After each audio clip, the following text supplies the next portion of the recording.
Pemirsa, jelang demo besar-besaran di Pati pada Rabu 13 Agustus, sejumlah warga berkumpul di halaman kantor Bupati. Warga gelar doa bersama dan mengumpulkan donasi.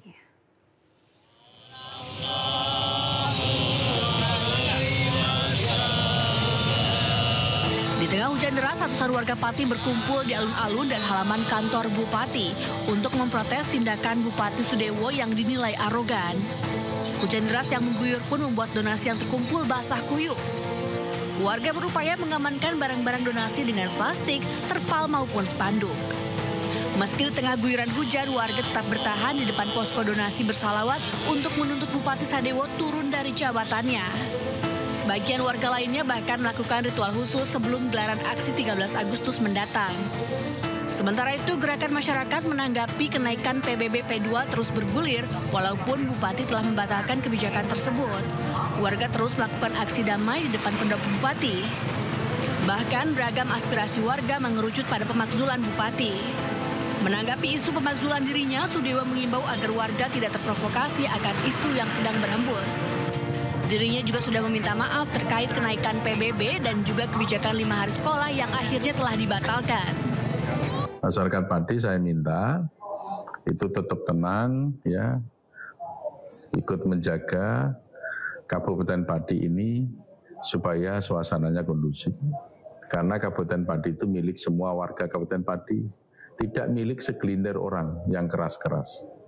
Menjaga situasi kondusif, dan saya terpilih ini konstitusional, terpilih secara demokratis, ya kan, nggak ada kecurangan apapun.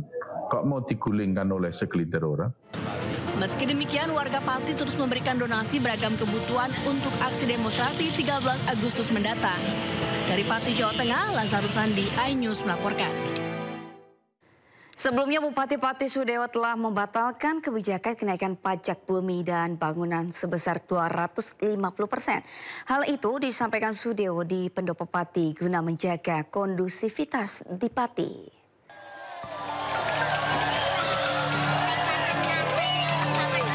Bupati Pati akhirnya membatalkan kenaikan pajak bumi dan bangunan perdesaan dan perkotaan atau PBB P2 setelah desakan dari masyarakat. Sudewo yang didampingi Kapolresta Pati dan Dim 0718 Pati dan Kepala Kejaksaan Negeri Pati dalam keterangan persnya mengatakan ia mengambil keputusan tersebut guna menjaga kondusivitas di Pati. Sudewo meminta maaf kepada masyarakat Pati atas kebijakan yang dianggap memberatkan masyarakat. Padahal esensi dari kebijakan tersebut untuk pembangunan dan kesejahteraan rakyat. Saya memutuskan kebijakan kenaikan PBB P2 saya batalkan untuk menciptakan situasi aman dan kondusif dan dalam rangka memperlancar perekonomian dan pembangunan Kabupaten Pati. Saya sampaikan berarti pembayaran pajaknya, PBB P2-nya akan kembali seperti semula, yaitu seperti pada tahun 2024. Meski kenaikan PBB P2 telah dibatalkan, warga Pati tetap akan menggelar aksi demo tanggal 13 Agustus mendatang lantaran kecewa dengan arogansi Bupati, bahkan meminta Bupati untuk diganti. Kita tetap demo lah, tanggal 13 positif demo. Tuntutannya, Pak? Ya, tuntutannya kemarin kan memang untuk menurunkan pajak, kemudian membatalkan pajak yang dikenakan oleh PKL, kemudian kan menuntut supaya pejabat itu tidak bersikap arogan. Sementara salah satu kepala desa yang menyambut baik batalnya kenaikan PBB P2, Joko Waluyo, Kades Kedalungan, berterima kasih karena Bupati mau mendengar aspirasi warga. Kebijaksanaan yang bagus karena masyarakat ini dibutuhkan keamanan, dibutuhkan ketenangan, dan biar melalui keputusan itu Pati tentram. Dengan demikian, tarif pajak bumi dan bangunan PBB P2 akan diberlakukan tarif lama tahun 2024. Sehingga beberapa proyek seperti perbaikan alun-alun Pati dan RSUD Suwondo akan ditunda. Dari Kabupaten Pati, Jawa Tengah, Lazarus Sandi, iNews melaporkan.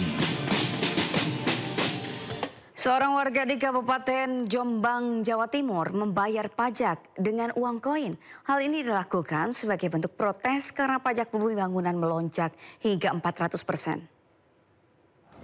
Saya ada pajak beratan yang Fatah Rohim, warga desa Pulolor, Kabupaten Jombang, Jawa Timur, mendatangi kantor Bapenda atau Badan Pendapatan Daerah untuk memprotes kepala Bapenda karena pajak bumi bangunan melonjak hingga 400%. Sebagai bentuk protes, Fatah membayar pajak dengan uang koin 1 galon penuh. Sempat terjadi adu mulut antara Fatah dengan kepala Bapenda Jombang, Hartono. Menurut Fatah, pajak tanah dan rumahnya sebelumnya sebesar Rp400.000 per tahun. Namun sejak tahun 2024 lalu naik menjadi Rp1.300.000. Adalah bentuk kekecewaan saya dengan adanya biasanya per tahun 400 menjadi 1.350.000, ya kan? Itu kan saya protes waktu itu. Nah ternyata acuannya itu saya tanya kepala dinas, ternyata dari ajuan tersebut mengacu pada tahun 2002 katanya ada appraisal. Siapa yang appraisal? Kepala desa. Kepala Bapenda Jombang, Hartono, menyebut penetapan pajak berdasarkan hasil analisa NJOP yang dilakukan oleh pihak ketiga. Namun ditemukan banyak kesalahan.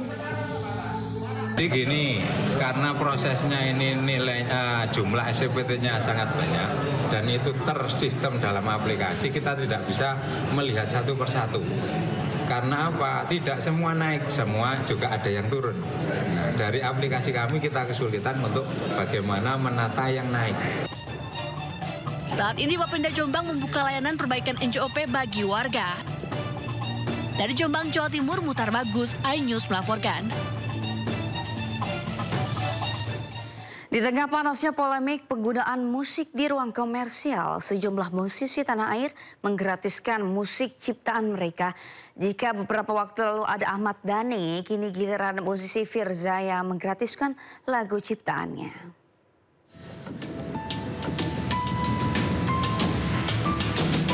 Polemik royalti musik di ruang publik komersial masih bergulir. Para pelaku usaha wajib membayar royalti kepada pencipta dan pemilik hak terkait. Beberapa waktu lalu, Ahmad Dhani melalui Instagram pribadinya menyatakan menggratiskan penggunaan lagu-lagu Dewa 19 bagi para pemilik kafe dan restoran. Ia bahkan membuka jalur komunikasi langsung melalui pesan pribadi di media sosialnya. Menyusul seniornya, musisi Firza juga mengizinkan semua kafe, hotel, pusat perbelanjaan di seluruh Indonesia untuk memutar lagu ciptaannya secara gratis.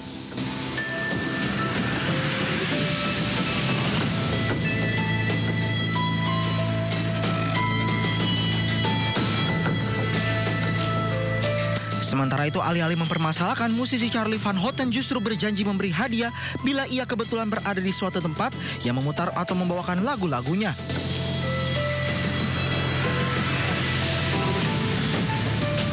Sebelumnya, Menteri Hukum RI Supratman Andi Aktas berkata, pelaku usaha yang memutar musik lokal dan luar negeri di ruang komersial wajib membayar royalti. Ruang komersial yang dimaksud diantaranya restoran, kafe, toko, pusat kebugaran, dan hotel. Tim Liputan iNews melaporkan.